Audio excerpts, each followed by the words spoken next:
చాటెదము. ఆత్మతోను సత్యంతోను ఆరాధింతుము. యేసు ప్రభువు ఒక్కడే దేవుడని చాటెదము. మొదటి ఆజ్ఞను గుండెల్లో దాచెదము. వాక్యమునే మన బ్రతుకుకు ప్రమాణముగా చేసేదము. నా తప్ప నీకు వేరే దేవుళ్ళు ఉండకూడదన్నావు.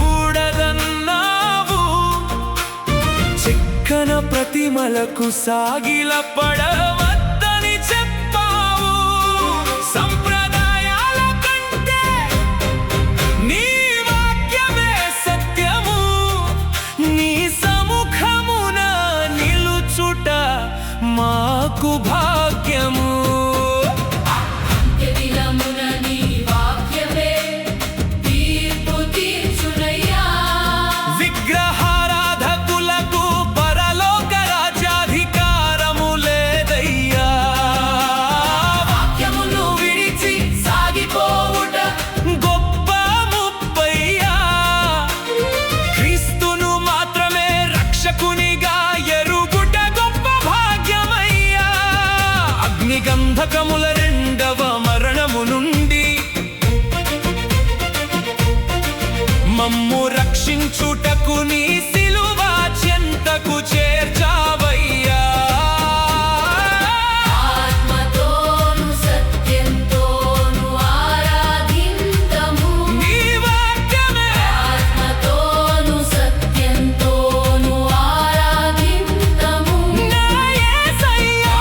ఆత్మతోను సత్యంతోను ఆరాధింతుము.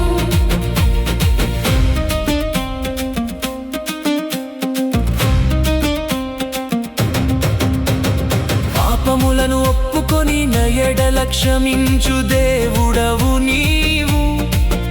నమ్మదగిన వాడవై సమస్త దుర్నీతి నుండి పవిత్రపరుస్తావు.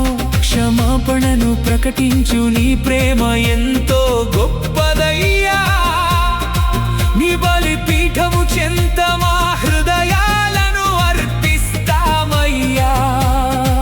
నిత్యుడైన తండ్రి సమాధానకర్తయగు అధిపతి నీవే కదా తనువు, నీవే కదా అణువు. మంచి మాట ముద్దు లోకాన కల్లలాడవద్దు. యేసయ్యా రూపము చూడు నీవు కీడు చేయవద్దు. యేసుక్రీస్తును మాత్రమే ప్రభువుగా అనుసరింతుము. పరలోక రాజ్య భాగ్యమును మనం స్వతంత్రించుకొందుము. ఆత్మతోను సత్యంతోను ఆరాధింతుము. ఆత్మతోను సత్యంతోను ఆరాధింతుము.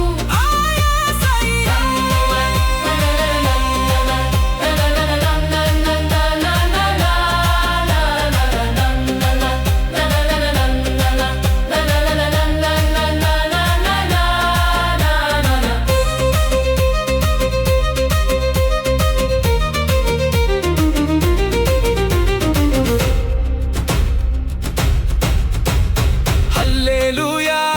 హల్లెలూయా. దేవుడికే మహిమ కలుగునుగాక. పరిశుద్ధ బలిపీఠము చెంతే మాకు విమోచన లభించును. సత్యమైన వాక్యమును లోకమంతటా చాటెదము. ఆత్మతోను సత్యంతోను నిత్యము ఆయనలో స్తుతించెదము. నా హృదయమును